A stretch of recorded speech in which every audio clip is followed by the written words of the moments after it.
Hello అండి, ఈరోజు మనము జిహెచ్ఎంసి ఆఫీస్ ఖైరతాబాద్ జోన్లో ఉన్నాం మనము. సో మీరు చూడొచ్చు ఇక్కడ యాక్చువల్గా 12వ తారీఖున మనం ఒక కంప్లైంట్ ఇక్కడ ఇచ్చామన్నమాట. ఏమనంటే ఎల్లారెడ్డిగూడలో అంబేద్కర్ నగర్ దగ్గర ఒకటి ఇల్లీగల్గా కన్స్ట్రక్షన్ అంటే 120 స్క్వేర్ యార్డ్స్లో ఆల్మోస్ట్ ఆల్ G+6 ఫ్లోర్స్ అంటే టోటల్గా 7 ఫ్లోర్స్ 120 స్క్వేర్ యార్డ్స్లో కడుతున్నాడు. సో అది వచ్చి అక్కడ ఏదైతే అప్రోచ్ రోడ్ ఉందో అక్కడ ఒక బండి కనుక వెళ్తే ఇంకో మనిషి వెళ్ళని రద్దీ ప్రాంతం అది. అక్కడ తను ఈ 7 ఫ్లోర్స్ బిల్డింగ్ కడుతున్నారు. సో యాక్చువల్గా మనం చూస్తే కనుక 7 ఫ్లోర్స్ బిల్డింగ్లో ఏమన్నా ఒక మొత్తం అయిపోయి దాంట్లో మనుషులు దిగాక కూడా అక్కడ ఏమన్నా చిన్న ఫైర్ యాక్సిడెంట్ కానీ చిన్నపాటి ఎర్త్ క్వేక్ కానీ వచ్చిందనుకోండి, వస్తే ఆ శకలాలు వచ్చేసి వేరే ఇంటి పైన పడ్డము.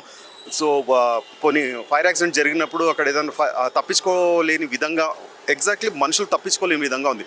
సెట్ బ్యాక్ అంటూ లేదు. 120 స్క్వేర్ యార్డ్స్ సెట్ బ్యాక్ అంటూ ఏముంటుందో తెలియదు అది నేను చూశాను. So I was shocked. So ఇక్కడ ఈ కంప్లైంట్ అని చెప్పేసి మనము ఈ కంప్లైంట్ ఇచ్చాం మనం. This complaint was given on 12th August 2025. So deputy commissioner గారికి, ఏసీపీ గారికి ఇచ్చాము. సో ఈరోజు మనం ఈ కంప్లైంట్ గురించి తెలుసుకుందాం అని చెప్పేసి ఇక్కడికి వచ్చాము. వస్తే ఇక్కడ గవర్నమెంట్ వీళ్ళు జిహెచ్ఎంసీ వాళ్ళైతే సానుకూలంగానే స్పందించారు. ఇంకో విషయం ఏంటంటే ఏప్రిల్ మంత్లో 2025 ఏప్రిల్ 3rd తనకు వచ్చే ఎవరైతే బిల్డర్ అండ్ ఓనర్ ఉన్నారో వీళ్ళిద్దరు సపరేట్. ఆ బిల్డర్ అండ్ ఓనర్కి వీళ్ళు నోటీసులు కూడా పంపించారు. అప్పుడు పంపించినప్పుడు వాళ్ళది ఏంటంటే 3rd ఫ్లోర్ కడుతున్నాడు అతను. సో నోటీస్ పంపించారు. అప్పటి నుంచి ఏం స్పందన లేదు అతని దగ్గర నుంచి కూడా. బట్ ఇక్కడ ఆలోచించాల్సిన విషయం ఏంటంటే నోటీసులు అందుకున్నాక కూడా, నోటీసులు అక్కడ పేస్ట్ చేసిన తర్వాత కూడా ఇంకో 3 ఫ్లోర్లు కట్టాడు అతను.